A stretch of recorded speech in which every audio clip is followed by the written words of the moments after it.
هلا حبايب، اليوم وصفتنا الكيتونية وصفة باردة ولذيذة اللي هي البلوبري سموذي، وهي الوصفة ضمن الكيتو العادي.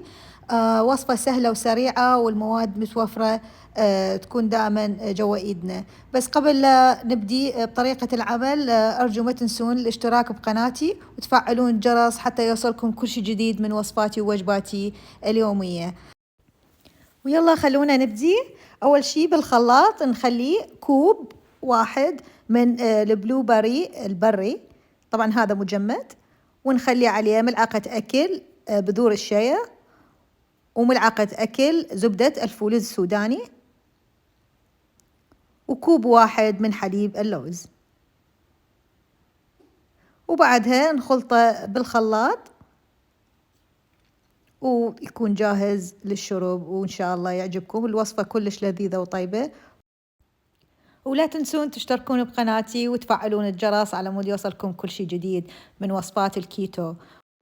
وصحة وعافية. باي باي.